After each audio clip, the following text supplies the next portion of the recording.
Bonjour à tous les mineurs. Alors avant de commencer la vidéo, je tenais vraiment à remercier les 4 dernières personnes qui se sont abonnées. Suite à ma dernière vidéo, j'ai eu plus de 30 vues, ça paraît rien, mais ça fait plaisir de partager son travail et d'avoir des gens qui en profitent. Donc merci à vous les 4 derniers abonnés. N'hésitez pas, vraiment, j'attends la barre des 10 abonnés avec impatience. Aujourd'hui, on a une vidéo sur comment miner de l'Ethereum en 2020. L'un des moyens pas le plus simple, parce qu'il y a des logiciels franchement comme MinerGate, NiceHash que je ne conseille pas, mais l'un des moyens les plus professionnels et à la fois les plus accessibles de miner de l'Ethereum. Alors on se retrouve sur Nanopool, qui est un site de pool que je mettrai dans la description. Comme d'hab, tous les liens utilisés seront dans la description listée. Alors Nanopool du coup c'est quoi? C'est un groupe de pools, donc des pools de minage, c'est des sortes de serveurs où tous les mineurs mettent leur puissance de calcul à disposition pour miner des blocs plus vite en fait. Il y a deux moyens de miner, soit on est seul et dès qu'on trouve un bloc, bah, on touche un bloc d'Ethereum. Donc imaginons un bloc c'est un Ethereum, je mine tout seul, je touche un Ethereum, il est pour moi.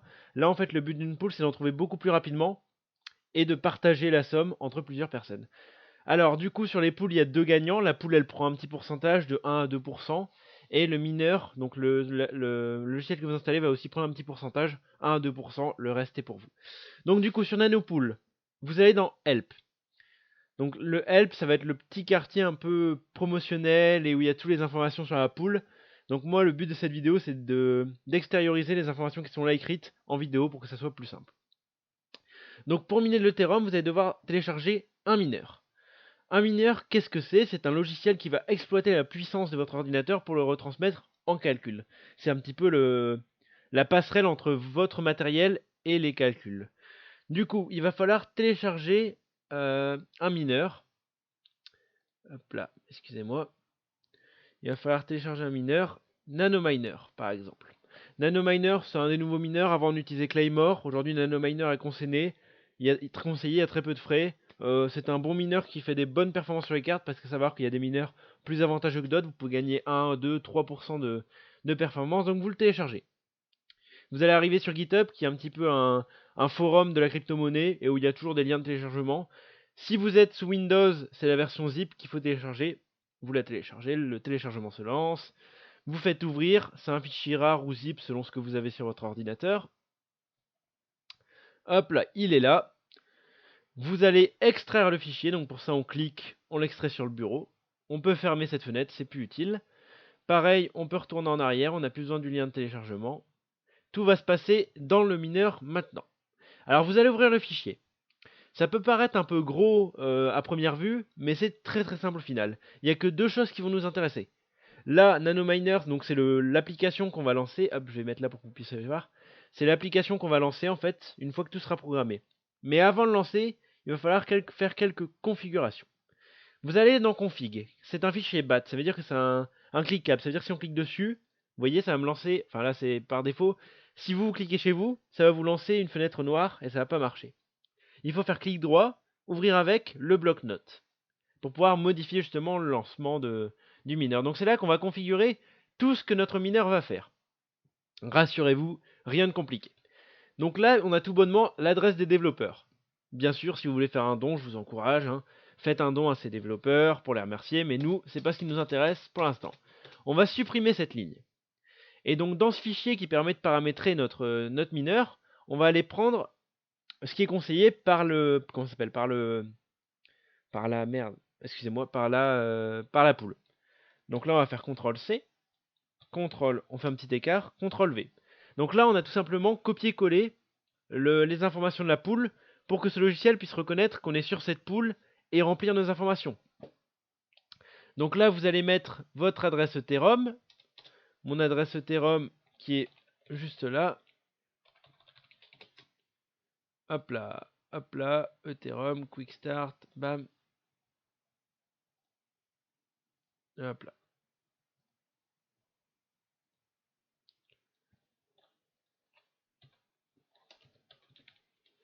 Excusez-moi, je cherche mon adresse Ethereum. Elle est là, voilà. Hop. Excusez-moi. Donc ça, préalablement, il vous faudra un wallet, justement, pour avoir une adresse Ethereum. Vous allez coller votre adresse Ethereum. Donc il commence toujours par OX. Et je vous conseille, pour vérifier que c'est la bonne, vous allez sur votre wallet. vous prenez les premières lettres, vous vérifiez les dernières pour vérifier que c'est la bonne adresse. Donc le coin qu'on veut miner, c'est de l'Ethereum. Donc là, on va devoir rentrer un nom du worker. C'est pas très important, mais si vous voulez vous repérer sur une pool, c'est toujours mieux de l'avoir. Donc moi, je vais mettre le labo, voilà par exemple. L'email, pareil, très important là, c'est justement pour pouvoir valider entre guillemets votre compte sur la pool. Donc on va mettre le labo@gmail.com. Donc là, tout est bon. Il nous manque que le serveur qu'on va utiliser. Donc pour ça, on retourne sur la comment ça s'appelle, sur la fiche descriptif. Et nous, on est donc pour les Européens, le plus intéressant, c'est d'avoir un serveur en Europe qui va justement pas nous faire laguer. Enfin, c'est comme sur les jeux, plus le serveur est loin, plus le ping est élevé. Donc c'est intéressant d'avoir un serveur, hop là, en Europe. Donc ça, on copie-colle, encore une fois, hop. Ce qui nous permet, là on a toutes les informations, donc on a notre adresse, le coin qu'on mine Ethereum, le nom de notre mineur, donc vous si vous avez un rig, vous pouvez l'appeler rig 1, rig 2, l'adresse mail, pour valider notre compte après sur nanopool.org, et là les pools. Donc pourquoi il y en a 5? La première pool, c'est celle qui va être utilisée de base. Mais si elle tombe en panne, ou qu'il y a un problème, une maintenance, vous allez être redirigé sur Nanopool 2, en Europe encore. Et c'est jamais arrivé qu'il y ait un problème de pool en fait. Mais bon, c'est au cas où. Et vous en avez 5 comme ça pour que votre mineur ne s'arrête jamais en fait. Qu'au pire des cas, ils soient envoyés en Asie et que vous miniez en Asie, mais avec un peu plus de ping, donc moins de rendement. Alors, une fois que c'est fait, on n'oublie pas de enregistrer le travail. On peut fermer le miner. Là, tout est bon. Donc, pour ça, maintenant que tout est fait, vous avez juste à, hop, clic droit, exécuter en tant qu'administrateur pour autoriser tous les droits de réseau, d'internet, tout ça. Oui. Et là, le mineur va se lancer. Donc, hop, hop, hop, hop, je remonte un peu. Voilà. Donc, quand le mineur se lance, attendez, il se remet direct en bas. Quand le mineur se lance, vous allez avoir toutes les informations détaillées là. Donc, en violet, vous avez tout ce qu'il faut. Vous avez le coin que vous minez, pour vérifier si c'est toujours le bon, votre adresse, vérifier que c'est toujours la bonne, le rig, l'email et les pools. Tout est bon. Donc là, il y a aussi un récapitulatif de votre matériel. On a le nombre de cartes graphiques. Donc moi, j'ai une 1063 Go. À savoir que pour miner de l'Ethereum aujourd'hui, il faut minimum une carte 4 Go.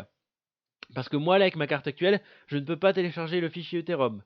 Donc si vous avez une carte plus de 4 Go, il n'y aura aucun souci. Donc une fois que tout est vert, ça va descendre tout seul. Et en fait, ça va vous amener ici, sur les lignes de minage.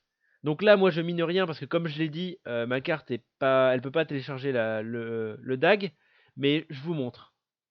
En gros, vous allez avoir le H, c'est en jaune, c'est le H speed, c'est votre puissance de calcul en gros. À côté, vous allez avoir la consommation en watts, le nombre de shares, ça veut dire en gros le nombre de calculs que vous avez fait. En gros, la pool vous envoie un calcul, vous l'avez fait, vous renvoyez à la pool, et en gros, le but c'est de pas avoir de shares rejected, donc des shares ratés. Et c'est justement le ping qui va déterminer ça. Si vous avez beaucoup de ping, en gros, vous allez avoir des shares ratés parce que le temps de calcul va pas être le même, tout ça. Et grâce à un serveur en Europe, vous allez avoir toutes vos shares normalement qui passent, on va dire 1 sur 1000 qui passe pas, mais normalement tout passe. Vous allez aussi avoir depuis peu la consommation en watts, juste là. Là, ma carte est au repos. Enfin, là, on voit qu'elle commence à miner, mais entre guillemets, je l'ai dit parce qu'elle mine pas, c'est pas possible. Mais vous allez avoir au repos la consommation de votre carte qui est 30 watts pour moi. Et une carte qui mine va entre 100 200 watts. Ça dépend de la carte que vous avez. Donc, une fois que le mineur est lancé, là, tout est bon. Vous pouvez rester comme ça sur votre rig.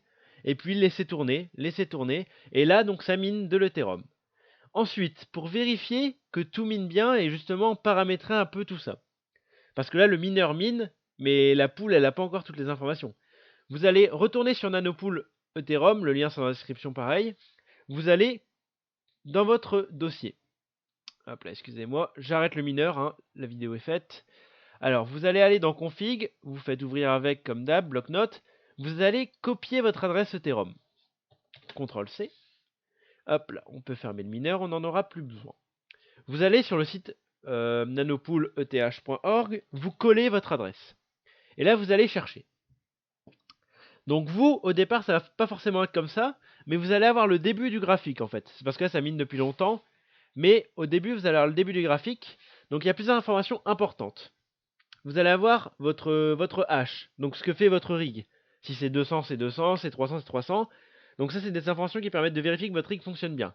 Ce qui est en noir, c'est ce qui est important, c'est le vrai hash rate de votre rig. Parce que c'est vrai que ça peut être dur à comprendre au début. Le vrai hash rate qui compte pour vos calculs de rentabilité, c'est celui en noir, 170.4 pour moi. Là, c'est une moyenne de votre hash rate sur les 6 dernières heures. Donc vous, au départ, il va être tout petit. Mais si vous minez depuis plus de 6 heures, ça va commencer à être représentatif de votre production. À droite, on a la balance. Donc à savoir que sur Nanopool, on peut withdraw, c'est-à-dire retirer les gains sur notre wallet à partir de 0,05 Ethereum, donc à peu près 10 € au cours actuel.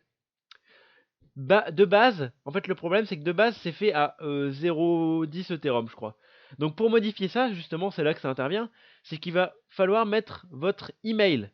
L'email que vous avez rentré dans le mineur, il va falloir la mettre là. Et ensuite vous pouvez modifier votre payout. Donc si possible le mettre au plus petit, pour justement recevoir plus vite ce que vous avez miné sur votre wallet. Donc une fois modifié, ça va s'appliquer justement là, ça va changer. Et là vous allez voir 0,05 Ethereum. A savoir qu'il faut déjà miner depuis 1 ou 2 heures pour pouvoir changer ça. Vous inquiétez pas. Donc ensuite, sur cette pool que je trouve très bien faite, Nanopool, c'est vraiment une très très bonne pool pour les débutants. On va aller en bas et c'est là qu'on va avoir d'autres informations. Donc là, j'ai mon rig qui tourne justement sur cette pool avec cette adresse. Donc là, on va voir le writing. C'est le nombre de shares que j'ai fait avec ce rig, en gros. C'est la note qu'on attribue, en fait, plus elle est élevée, plus mon rig est stable depuis longtemps, voilà. Là, j'ai 172 250, ça fait très très longtemps qu'il mine. J'ai pareil le hash rate, donc ça c'est ce que je disais, c'est la courbe noire, qui est à 177. Et là, c'est un peu ce que ça fait maintenant. Enfin, c'est ce que reporte, entre guillemets, mon rig maintenant, mais c'est souvent des calculs faussés, ce qu'il faut prendre compte, c'est le reported hash rate, c'est le plus important. Là, on a l'historique de mes paiements. Donc total paid, vous voyez que j'ai miné 11 Ethereum avec cette adresse. Et donc là, tous les 0,05 à peu près. Donc il y a du temps, bien sûr, le temps que l'ordre se fasse, on a un peu plus que 0,05. Mais vous voyez que c'est très constant et tous les 2-3 jours, je suis payé sur mon wallet. Voilà, et là vous avez les shares que vous avez fait, voilà. Et là vous avez un onglet assez important, c'est le calculateur. C'est un petit peu une estimation de ce que vous allez gagner. Donc on voit que par minute, mon rig est trop petit, il me rapporte 0,001 centimes par minute. Par heure, on voit que je touche 7 centimes. Ok. Et vous allez pouvoir voir justement au mois combien vous faites. Par exemple, là mon rig fait 0,36 Ethereum au mois, ce qui me fait à peu près 56 $ au mois. Et ça va vraiment être intéressant à cette pool que j'adore ça, c'est que vous allez pouvoir très vite estimer combien vous gagnez, et puis vous pouvez très vite voir si vos rigs fonctionnent. Voilà. Donc si vous voulez depuis à distance, pas forcément sur l'ordi sur lequel vous minez, vous êtes sur votre téléphone, vous êtes chez des amis, vous êtes en vacances, vous voulez vérifier que votre rig fonctionne bien, vous allez dans votre barre de recherche, vous copiez-collez le lien que vous aurez pris au préalablement pour avoir votre adresse, et voilà, vous allez pouvoir voir si votre rig fonctionne bien à distance. C'est tout ce que j'ai à dire sur comment miner de l'Ethereum en 2020 sur Nanopool. Donc à ne pas oublier, si vous voulez changer ça, que ce soit pas 0,10 setting 0,05, et si vous voulez faire une estimation de combien vous allez gagner au mois, vous laissez tourner votre rig quelques heures pour le temps que la pool voit à peu près la puissance que vous avez et vous fasse des estimations concrètes, et puis vous allez pouvoir voir combien vous touchez au mois avec votre rig. Voilà. N'hésite pas à t'abonner si t'es encore là, c'est vraiment gentil de ta part d'écouter mes tutos jusqu'au bout. Quant à moi, je vais te laisser. N'hésite pas à commenter en commentaire ton rig, combien te rapporte par mois, le meilleur de tes rigs, sur quel pool tu mines. Si tu as des conseils, des questions à donner sur mes vidéos, n'hésite pas, je suis là pour ça. Bon minage, et puis à la prochaine les amis.